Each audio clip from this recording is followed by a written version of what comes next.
Это означает, что свобода будет достигнута без применения каких-либо политических действий. Вы осознаете, что мастер по ремонту холодильников, скорее всего, не понимает принцип охлаждения. На самом деле мастер по ремонту холодильников, вероятно, даже не знает, как ремонтировать холодильник. Это не преувеличение.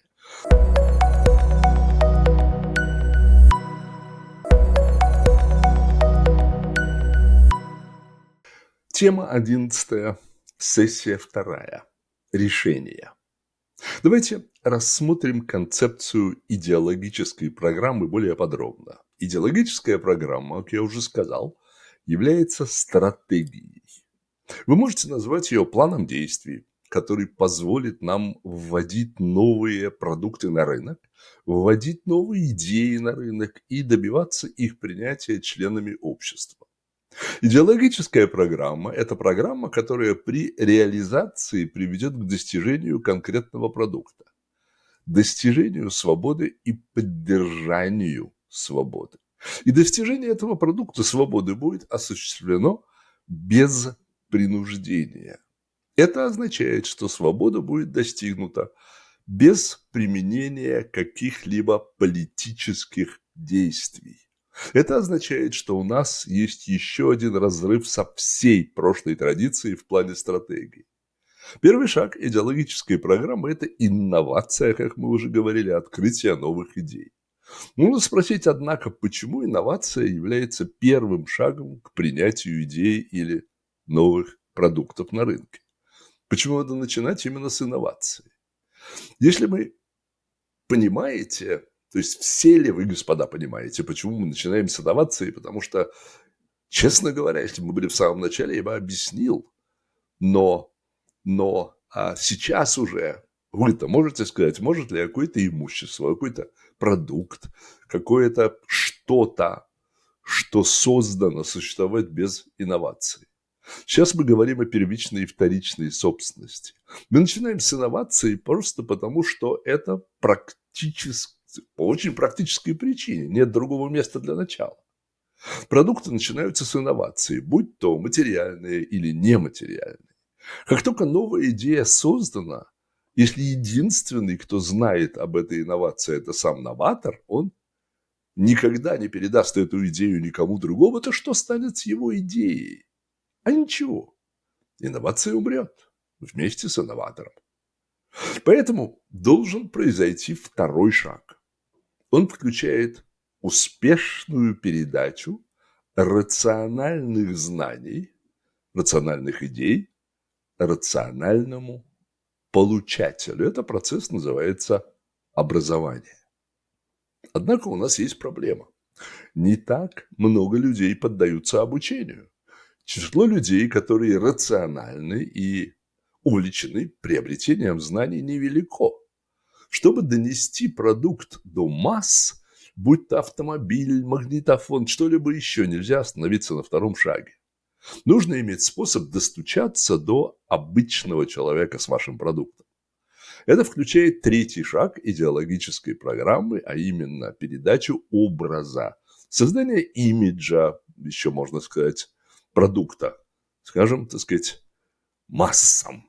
Если это продукт свобода, то, значит, нужно каким-то образом подать это массам, чтобы у них создался положительный имидж.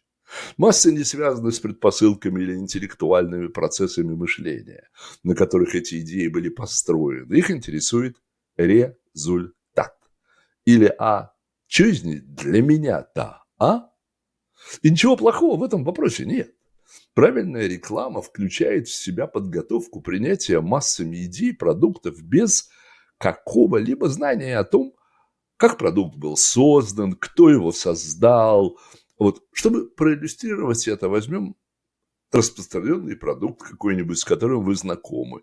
Сказали бы вы, что большинство американских домохозяек владеют холодильниками. Я думаю, безопасно предположить, что почти все, большинство американских домохозяек либо владеют холодильником, либо имеют к нему доступ. Вы снимаете квартиру, и в холодильник может входить в комплект. Понимает ли большинство домохозяек или И не домохозяек тоже. И мужей их, и кто угодно. Или большинство людей, которые ежедневно пользуются холодильником, принципы охлаждения. Какой процент людей, по-вашему, понимает принципы охлаждения? Вы думаете, 1 из 10 человек это понимает? Вот сколько думают, что 1%, 1 из 100 человек понимают принципы охлаждения? Вы осознаете, что мастер по ремонту холодильников скорее всего не понимает принцип охлаждения. На самом деле мастер по ремонту холодильников, вероятно, даже не знает, как ремонтировать холодильник. Это не преувеличение. Например, так же, как автомеханик не является механиком, по сути, эти люди являются заменителем деталей, либо узлов. Теперь, если у холодильника выходит из строя компрессор, мастер вынимает старый компрессор и что он делает? Ставит новый или восстановленный.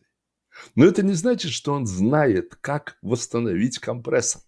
Точно так же так называемый автомеханик может сказать, что у вас вышел из строя генератор. И что он делает? Он откручивает несколько болтов, ослабляет ремень вентилятора, вынимает болты, снимает старый генератор, берет новый или восстановленный и ставит на его место. Он регулирует ремень вентилятора, ну и так далее. Но знает ли он, как отремонтировать генератор? Я надеюсь, автомеханик правильно определяет, что именно вышло из строя, потому что, возможно, у вас был опыт замены генератора, только чтобы обнаружить, что на самом деле проблема была не в генераторе. Проблема была в том, что аккумулятор вышел из строя. И тогда вы ставите новый аккумулятор, только чтобы обнаружить, что он снова выходит из строя. Но почему новый аккумулятор выходит из строя? Это продолжается и продолжается за ваш счет.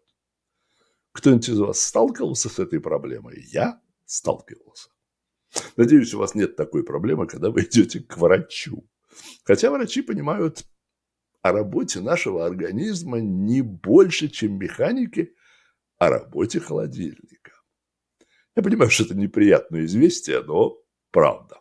Чтобы не обижать врачей и не поссориться с моими лечащими врачами, давайте вернемся к механикам. Я бы сказал, что число профессиональных мастеров по ремонту холодильников, которые понимают принципы охлаждения, вероятно, равно или близко к нулю. Причина, по которой я это говорю, в том, что для понимания принципов охлаждения вы должны понимать принципы или так называемые законы термодинамики. Было бы полезно, если бы вы знали, например, что такое тепловой двигатель. Потому что холодильник – это не что иное, как обратный тепловой двигатель. Другими словами, понимать законы термодинамики, которые представляют основу физических наук, вот что нужно для того, чтобы понимать, как работает холодильник. Если вы поняли, я делаю акцент на том, что все эти люди получают пользу от продукта. Рационального продукта под названием холодильник. Как вы узнаете, что он рациональный? Потому что он делает то, что должен делать. Он охлаждает. Но не слишком сильно охлаждает. Вы не хотите, чтобы все там замерзло, правда? Когда массы наливают воду, в форму для льда, они ожидают, что если подождать достаточно долго, что получится? Кубики льда, верно? На каком основании они принимают тот факт, что если налить воду и подождать достаточно долго, получатся кубики? Потому что они могли наблюдать это раньше. Но, по сути, они принимают это на веру, они просто верят в это. Они верят, что если подождать достаточно долго, получатся кубики. Но они не понимают принципов. А что еще массы принимают на веру? Массы принимают на веру все. Абсолютно все. Массы таким образом принимают на веру 2 вида выводов. Во-первых, правильные выводы. И, во-вторых, угадайте что? Все остальное. Любую чушь и помет, который им преподносят. На этом мы на сегодня закончим, дамы и господа. Я вас попрошу написать, что еще массы, и те, которые учились в школе, и те, кто не пошел учиться, принимают на веру. До следующей встречи.